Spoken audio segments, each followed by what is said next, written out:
कहाँ के मूंगर मोती कहाँ के रे तगे माए कहाँ के मूंगा मोती कहाँ के रे तगे माए कौन जिला के अजैया दुल्हा मौरिया सहे तगे माए कौन जिला के अजैया दुल्हा मौरिया सहे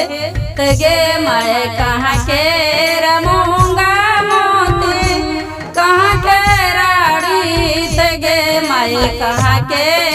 मूंगा मोती कहाँ के राड़ी तगे माए कौन जिला के अजैया दुल्हा मौरिया सहे तगे माए कौन जिला के अजैया दुल्हा मौरिया सहे तगे माए पटना के मूंगा मोती दरभंगा के रीत गे माए पटना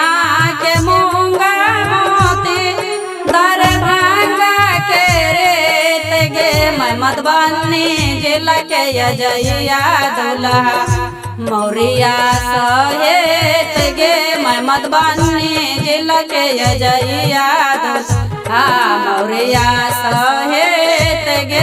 मैं पटना के मूंगा मोती दरभंगा के रीत गे मैं पटना के मूंगा मोती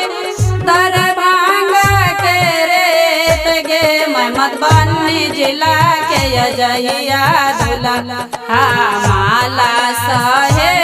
तगे मैं मधुबनी जिला के अजैया दुल्हा माला सहे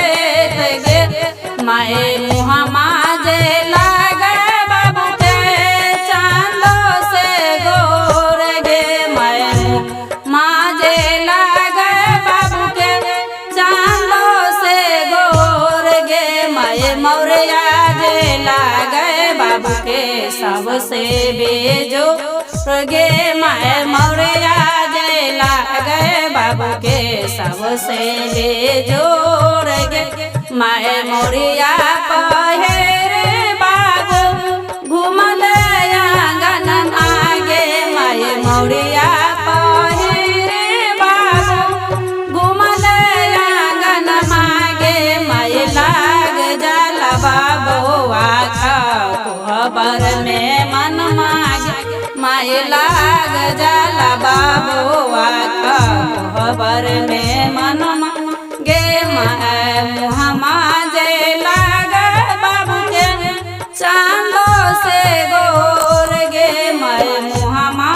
जे लागे बाबू के चांदो से गोर गे मैं माला जे लागे बाबू के सबसे बेजोर गे मैं माला जे लागे बाबू के सबसे बेजोर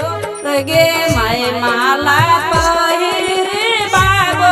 घूमल आंगन मागे मैं माला पहिरे बाबू घूमल